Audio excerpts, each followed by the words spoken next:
Hello, welcome to White Birch Tarot and Astrology. This reading is for the new moon in Aquarius, which is happening actually today. I'm doing this after midnight, so technically this is Friday, February 9th. I believe it happens at like 6 in the morning here in the States. So depending on where you are, it could be happening as I speak, excuse me. There's only one of me here. I'm personally finding this energy to be exhausting. I feel like someone has plugged my finger into a light socket. I'm extremely jittery, but I also feel like I'm buried under a ton of lead. So if anyone would like to comment and tell me if they feel that way, I have heard from one person recently who if you're watching, I will get back to you. I was so glad to hear from you, who feels that way. So anyway, I'm just going to do a short tarot reading, but there's so much astrology going on that I really feel like I need to point it out. And my viewpoint's a little different from what I've been, I listen to other astrologers. I'm not a professional astrologer, so, but I know enough to be dangerous. So, okay, so here we have the sun and the moon together at 20 degrees. This doesn't print out the degrees, they're over here. The sun and the moon are at 20 degrees of Aquarius. Sorry to do this backwards. And again, this comes out in the first house. You're going to have to look in your chart, look for the sign of Aquarius, and see what house yours is falling in. Your Aquarius. What house is 20 degrees of Aquarius in? Mine happens to be in the house of relationships, and actually I had a very productive and surprising day. And it did involve relationships. I had an encounter with someone that I thought was going to be negative, and it turned out to be positive. There you go. Okay, so, but I am finding this exhausting, whatever's going on. So we now have the sun, moon, Mercury, and Pluto all in Aquarius. And then on the 13th, Mars, where's Mars? Up here in Capricorn. Mars moves into Aquarius.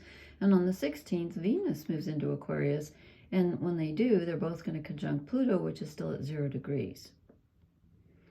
So there's that. Okay, we have all these personal planets are being transformed by coming into contact with Pluto, and they will never be the same. We are undergoing a literal transformation, which probably doesn't make sense right at the moment. Hopefully it will later. Now, in addition to, here's the new moon, and here's the big deal about it. And if you notice, look, all the planets are in, from Capricorn through Taurus, out here, nobody. That's astounding. We have 1, 2, 3, 4, 5, 6, 7 signs that are completely empty. This is the very end of the zodiac and the very beginning. So again, this push-pull opposite thing, which I've been feeling. So here's the big deal. So here's the new moon. The sun and the moon are together when there's a new moon. They are squaring Uranus, which rules Aquarius, rules the sign they're in. But it's in Taurus, which is an earth sign. So Uranus and Aquarius are air.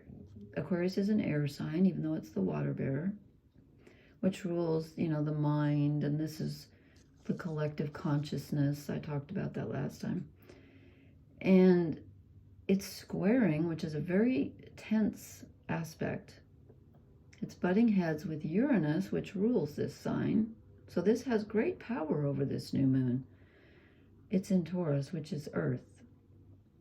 So what I'm feeling like, because normally when we have Uranus involved, we have realizations, epiphanies, awakenings, and the new moon is a time of beginnings, and it's in Aquarius, which deals with, since it's ruled by Uranus, it deals with sudden revelations. Everything's sudden with Uranus. It's like a bolt of lightning.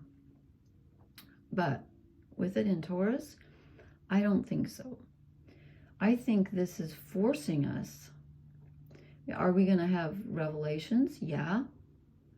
But they're going to come in a very non-Uranian way, I think. They're going to come in an earthly way. So what I mean by this is if you have a transformation, and I think you will, with all of these personal planets going to eventually conjuncted Pluto, you will be transformed at a very basic level. And I'm going to say at a bodily level. So I'm talking like emotions that have been trapped in your body, thought patterns that have been with you, that got ingrained in you a long time ago.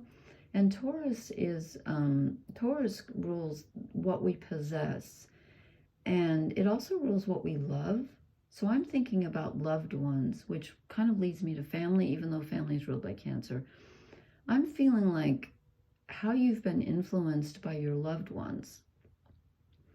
And here's the deal. So where are the, okay, so here's the North Node.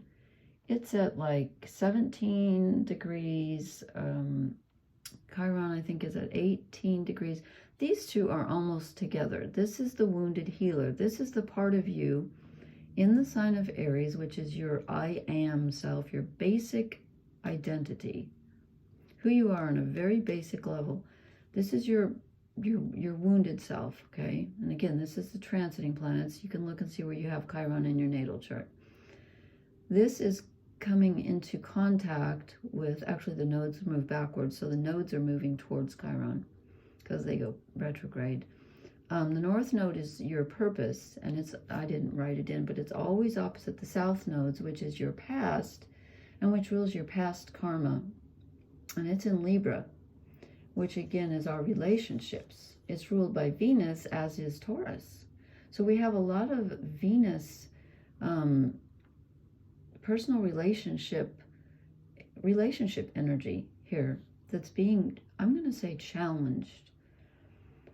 So the South Nodes are what we're moving away from, where we feel comfortable, and it's in the sign of relationships and balancing other relationships, people pleasing, harmony. That's kind of needing to move away. We need to move more towards who am I? Who do I want to be? Not who they say I am or who I've been trying to please, but who am I? And the I am is being forced to look at the most basic wound, wherever you've been wounded in life. So there's that. And then I want to also point out that Saturn and Jupiter are 60 degrees apart. And again, Saturn is like, you know, very practical and earthy, but it's in Pisces, a water sign. And Jupiter is like the future and thinking, you know, the future energy, and it's in Taurus, an earth sign. And here's what I find really fascinating. So these two are in good aspect, which gives us a little cosmic boost. It helps just helps things. It helps our spirit and our bodies flow together a little bit better. But we also have Mercury, which is an Aquarius, which is your personal mind, your thinking, is in a square, which again is difficult energy, with Jupiter. So Mercury in Aquarius wants to think really unusual thoughts and think about, you know, excuse me. I knew I should have brought water in here with me tonight. I may have to go get some. I wish I could pause this. Excuse me, I don't know how. So we want to think original thoughts. Oh, excuse me.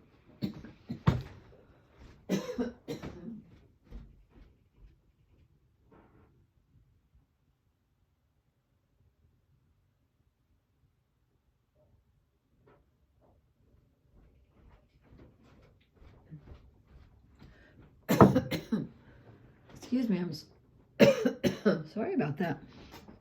I don't really want to, oh boy. Now I really sound great, don't I? I really don't want to start this over, but I think my voice will recover. I just choked on something. Choked on my words, I guess. So we want to think about the future. We want we want freedom. You might be feeling like you want to run away right now. You want freedom. You want to start something new. You're tired of the past. You want to start something new.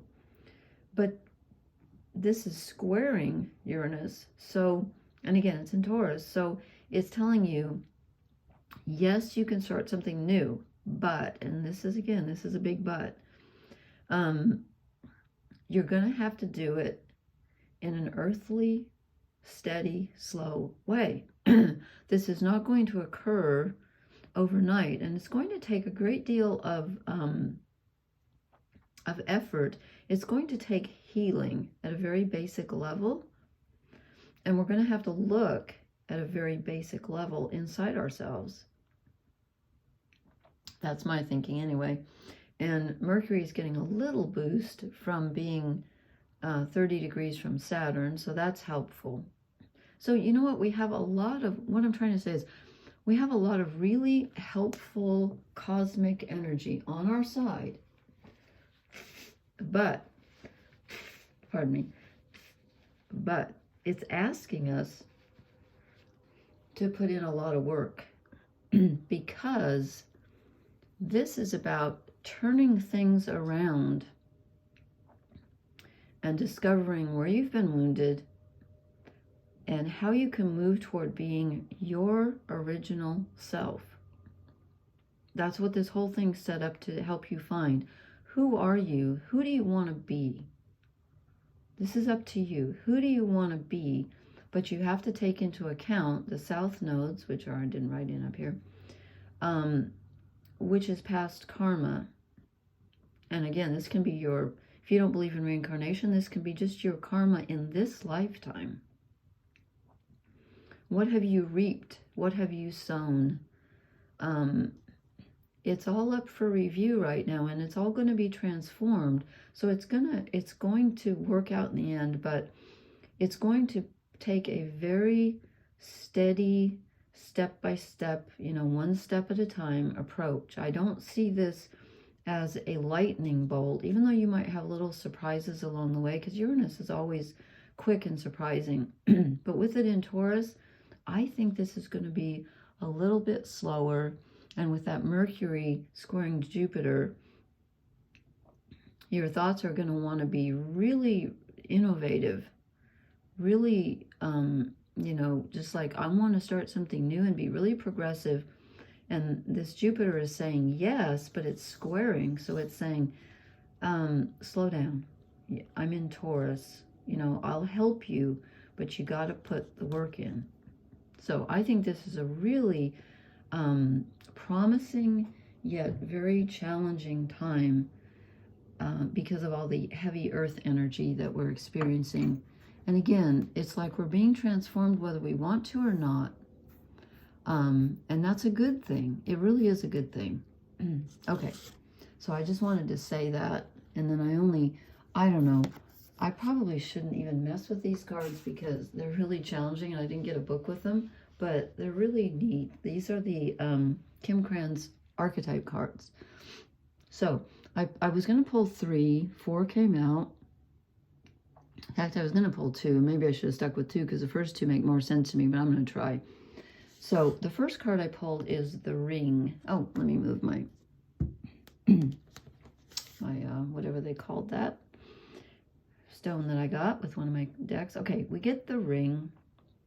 This to me is, if you've ever read Lord of the Rings or seen the movies, rings generally represent, to me, they represent the thing that you're seeking. The jewel, the thing you're seeking at the end of the journey, it's the ring of power. You want power, and it comes in the form of seeking something. And, think about what rings do.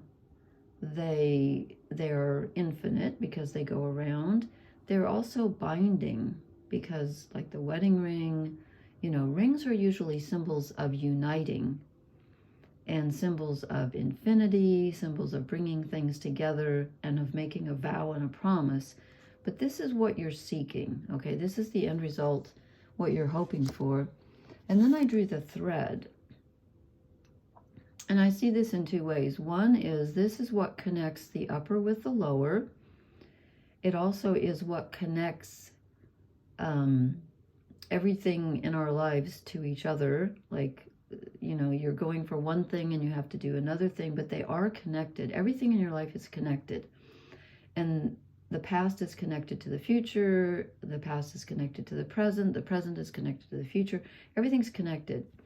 It also, for me, represents us having to, it doesn't show someone sewing here, but it also represents to me us having to kind of work on it and also look for it. If you've ever read a lot of fairy stories, red threads signify the key, the thing that ties everything together. It's like, you know, the new moon in Aquarius square Uranus can have some aha moments. And this is what ties them together. You're going to find something that kind of, where you go, oh, I see how this is connected to that, and that is connected to this, and then this comes back and connects to this.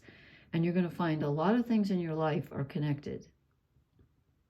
In fact, perhaps everything. I don't know. And then I'm not sure about these two cards because one came out and then the other one wanted to come out. So I'm going to start with this one. Okay, I got the vessel. This is us. We're the divine vessel. So the transformation is happening within you, and you are literally carrying the light of the divine within you, or you wouldn't be here. So you're the vessel, but it also says that, so it makes you divine, but it also reminds you that you're just a piece of the divine. You're a vessel for it. You're not actually, you're kind of course you're creating, but you're also being channeled. Things are coming through you that you don't necessarily choose, that you might feel like you're like, I didn't sign up for this. Well, maybe you didn't, but at some level you did. Maybe your ego didn't sign up for it, but something in you did. And then I drew the forest, which I swear comes out every time I pick up this deck. I get the forest. And the way I interpret this card is that we are making our own path, which again, you know, goes back to this notion of fate and free will, which are so closely tied with a thread. There's a thread that ties fate and free will together, whether we know it or not. They are not separate. They truly are not. When you find your bliss, as Joseph Campbell called it, when you find the thing that you truly want, when you find your ring, it's going to be what the divine, or whatever you want to call it, spirit, or whatever you believe, fate, whatever you want to call it, that's going to be what it intended for you all along. But this is making our own path through the forest. And yet when you get to the end of it, do you know that poem by, okay, which poem is it? T.S. Eliot, one of my favorite poets. Oh, I always forget the name. Hold on. The name of the poem. Oh, shoot. I'm too tired. It'll come to me maybe. But he says something about, you know, and I should memorize this. When we get to the end, is where we started from all along. Oh, it's on the tip of my tongue. I want to say wild weeds. That's not it. There's a part in it about weeds. Gee, that's helpful. Well, next time I post, I'll look it up. It's one of his most famous poems. It's not my favorite. My favorite is the love song of J. Alfred Prufrock, which if you have never read, if you like poetry, oh my God, it's awesome. But anyway, we're making our own paths through the dark forest, and it can feel very grim at times, but we are a divine vessel. We're a vessel for the divine light, or the divine, whatever you want to call it, or just light, just life. We're the vessel.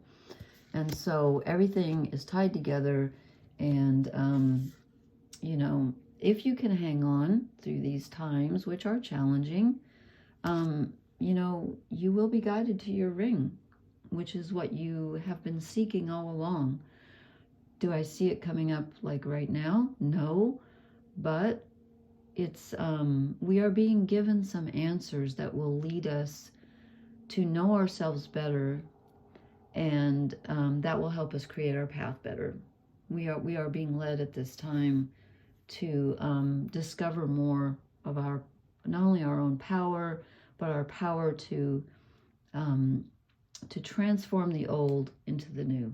Okay, I hope this makes sense. Please hit the like, share, and subscribe buttons. And I hope this makes sense. This is, you know, if you're having difficulties right now handling this energy, you are not alone. It's a very trying time, but ultimately it's going to be very fruitful. Okay, thank you so much for listening. Blessings. Have a good new moon. Good night.